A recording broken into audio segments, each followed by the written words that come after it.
Okay, let's dive right into this. Welcome back, focused learners, to today's explainer. Today we're going on a bit of a journey to completely level up your English grammar. We're going to take you from absolute beginner all the way to boss level in one incredibly useful area of the English language, and that is comparatives. So buckle up and get ready. Here's our roadmap for today. First up, what exactly are comparatives? Then we'll hit short adjectives and spelling, move on to long words and exceptions, tackle some advanced tactics and modifiers, and finally, we'll wrap up by mastering parallel structure. All right, starting off with level 1. What are comparatives? The basics of identifying differences. So a comparative is really just a word we use to describe the difference in size, speed, age, honestly any quality between exactly two people, places, or things. When you're looking at two objects and you spot a difference, well, you need a comparative word to actually describe that difference clearly. Oh, and here's a pro tip right off the bat. The magic word we almost always use right after a comparative in English is then. Let's actually see this in action. We can state a totally simple fact, right? A dog is fast. But when we juxtapose it with exactly one other thing, say a cheetah, we say a cheetah is faster. See that little ER at the end? That is literally the engine of our comparison. Moving right along to level 2, short adjectives and spelling, mastering the one-syllable rules. Okay, so rule number 1 is for short adjectives that just have one sound, one syllable. For these words, the rule is incredibly straightforward. We just slap the letters ER onto the end of the base word. So tall becomes taller, as in John is taller than Mark. And fast becomes faster, like my car is faster than yours. Super easy. Now, rule 2 covers what to do if your short adjective already ends in the letter E. You definitely don't want to add another E, you just add an R. Nice simply becomes nicer, like the weather today is nicer than yesterday. Close becomes closer. My house is closer to the park than yours. Pretty simple, right? Keep it clean, no double E's. But, okay, here's where we really need to pay attention. Rule 3 is the consonant-vowel-consonant rule, or CVC. First, you've got to identify if your short adjective ends with a consonant, then a vowel, and then a consonant. Think of words like big, hot, or sad. If it does fit that pattern, step 2 is you double that final consonant. And then step 3, you add your ER. So big gets a double G to become bigger. Hot gets a double T to become hotter. And sad, well, that gets a double D to become sadder. All right, time for a quick interactive check. Let's see if you've actually got this.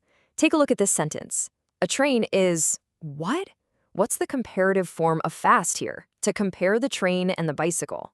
Go ahead, say it out loud. Faster, you got it. It's a one-syllable word, so we just stick that ER right on the end. A train is faster than a bicycle. Look at that, you have officially conquered level 2. Let's move to level 3, long words and exceptions. Time to navigate some tricky adjectives. So, rule 4 deals with two-syllable adjectives that end in a Y. Think of super common words like happy, busy, or heavy. The trick here, you just chop off the Y entirely and add IER. So happy turns into happier, like she is happier now than she was last year. Heavy drops the Y and becomes heavier. This box is heavier than that one. Easy enough. But what about the really long words? Well, rule 5 is for adjectives with 2 or more syllables that do not end in Y. For these ones, we completely abandon the ER suffix. Instead, we just put the word more right in front of the adjective.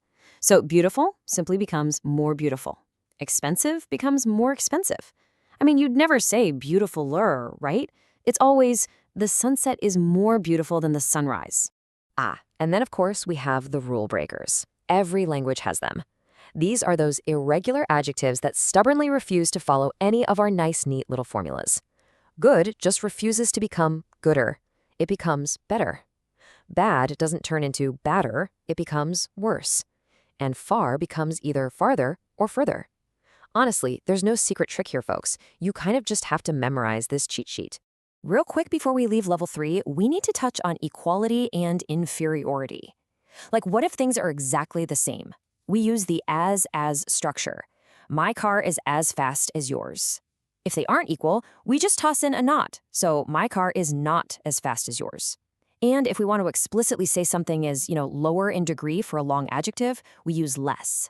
For example, this phone is less expensive than the other one. Okay, leveling up again. Level 4, advanced tactics and modifiers, specifying the degree of difference. And what's really interesting about this is how these advanced tactics allow us to be incredibly precise, because sometimes it's just not enough to say something is bigger, right? We need to tell our listener exactly how much bigger it is. To show huge differences, we use modifiers like much, far, or significantly right before a comparative word, like this apartment is significantly more expensive. For the smaller differences, we use words like slightly, a bit, or marginally. She arrived slightly later than expected. I absolutely love this next structure. This is called the double comparative. We use this to really elegantly show cause and effect. Basically, as one thing changes, another thing changes in response. The formula is just the plus a comparative, then the plus another comparative. Like, the harder you work, the luckier you get. Or maybe, the sooner we leave, the better the traffic will be. It's highly effective, and honestly, it makes your English sound incredibly sophisticated. Up until now, we've mostly been comparing nouns, but comparatives definitely don't stop there. They can also modify verbs to compare exactly how actions are performed. When you're dealing with adverbs that end in lie, you simply use more plus that adverb. She drives more carefully than her brother. Whatever you do, never say carefullier. That's not a word. But do watch out for the exceptions: fast, hard, late, and early. Those don't end in lie, so they take standard ER endings. For instance, he works harder than anyone else. And here we are. Boss level, mastering parallel structure, achieving grammatical balance. So parallel structure really just means ensuring that the grammatical structures on both sides of our magic word, than, match perfectly. You kind of want to think of than as the center point of a seesaw. You need a perfect mirror-like balance on both sides of the comparison. Otherwise, the whole sentence basically falls apart. Look at what happens when we lose that balance. In the first sentence, playing tennis is more fun than to play golf, we have a gerund, playing, on the left side, and an infinitive, to play, on the right. It just sounds clunky and it's grammatically incorrect.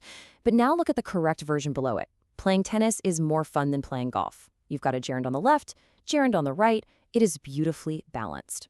Let's look at one more example, because honestly, this is a super common trap even native speakers fall into all the time. The weather in Spain is warmer than London. Now think about it for a second. Are we comparing weather to an entire city? We are, and that makes absolutely no logical sense. So the crucial point here is we have to compare identical concepts. The truly correct way to say this is the weather in Spain is warmer than the weather in London. That way, we are correctly comparing weather to weather. Congratulations, you have officially beaten the game and leveled up your English. Seriously, we went from basic one-syllable spelling rules all the way up to advanced double comparatives and flawless parallel structures. It's awesome, but now it's your turn to apply it out there in the real world. How are you going to use these new tools, especially parallel structure, to make your next argument significantly more convincing than your last? Think about that as you go about your day. Thank you so much for joining me on this explainer, and I will catch you on the next one.